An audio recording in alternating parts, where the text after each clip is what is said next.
তো hello guys, সব কেমন আছো? আশা করি সব ভালো আছে। তো আজকে আবার একটা ছোট্ট ব্লগ নিয়ে চলে এলাম। তো আজকে ছোট করে একটা প্রোগ্রাম আছে, তা পার্টিকে আমি ছেড়ে দিয়েছি। আশা করি মেন রোড থেকে দেখাচ্ছি তোমাদেরকে। এই রোডটা চিনতে পারো নাকি তোমরা কমেন্টে জানাবে।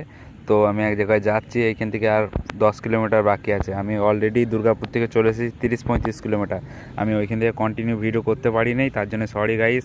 প্যাসেঞ্জারকে নামিয়ে এখন ফির যাচ্ছি আমি আমার মামার বাড়ি যাব। তো মামার বাড়ি কোন জায়গায় সেটা তোমাদের দেখাচ্ছি। আর এই যে শাল জঙ্গলটা দেখছো, এটা আগে মুরামের রাস্তা ছিল, তখন ফাঁকা। আর এই জঙ্গলে হাতি বেরোয়, তো এখন ভয় নেই হাতির কোনো। এখানে দিনের বেলায় হাতি বেরোবে না আশা করি।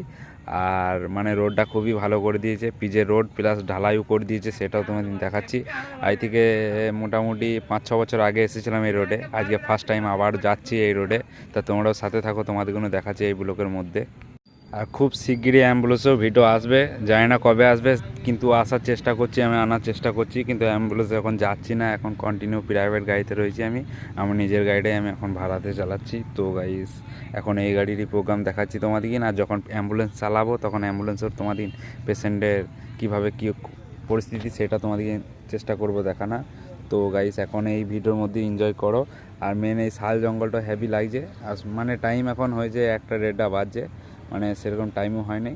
ওই জন্য রোদের ছটাতে একটু মানে পুরো ক্লিয়ারই দেখাচ্ছে আর কি। আর সন্ধে হয়ে গেলে হয়তো ক্যামেরাতে দেখাতে পারতাম না, ওই জন্য জঙ্গলের ভিডিওটা দেখিয়ে দিলাম। আর এইখান থেকে রোডটা তোমরা বুঝতেই পারছো, এটা কোন রোড কোথায়, তোমরা এটা আইডিয়া করো, একটু বলো কমেন্টে। আর এখান থেকে আর 2-3 কিলোমিটার হবে মনে হয়। তো মামার বাড়িতে যেয়ে তারপর তোমাদের সাথে কন্টিনিউ আগের ভিডিওতে তোমাদের ডিটেলসে বলে দেবো। এই ভিডিওর মধ্যে যতটা পাচ্ছি চেষ্টা করে তোমাদের দেখিয়ে দিচ্ছি। ভিডিওটা বেশি লম্বা করবো না, ছোটোর মধ্যেই তোমাদের দেখাচ্ছি। আর এখানে একটা জঙ্গলের মন্দিরও আছে, আশেপাশে গ্রামও আছে হয়তো, সেটা আমি বলতে পারছি না। আর এতক্ষণে একটা গাড়ি দেখা দিয়ে গেল, মানে যাচ্ছে সামনে একটা আলুর গাড়ি, সবজি নিয়ে যাচ্ছে হয়তো। তো এই আশেপাশে কোনো গ্রামে যাবে। তো তোমাদের দেখাচ্ছি, কন্টিনিউ থাকো তোমরা। আর এই গাড়িটাকে ওভারটেক করি, তারপর তোমাদের দেখাচ্ছি। তো দেখতেই পাচ্ছ আলুর গাড়িটা যাক, আমার অসুবিধা নেই, এখানে আমি ভিডিওটা বানিয়ে নিচ্ছি পেছনে। আর এই জঙ্গলে প্রচুর পাতাও পড়েছে, প্রচুর শাল পাতা। তো অনেকই জঙ্গলতে দেখলাম মানে আগুন ধরিয়ে পাতাগুলো পুড়িয়ে দিয়েছে। আর একটা টোটোও চলে এলো ভাই কোথার থেকে হঠাৎ করে।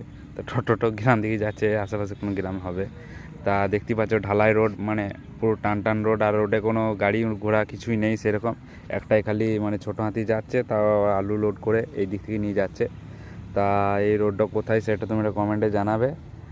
আর একটা বাইকও আসছে।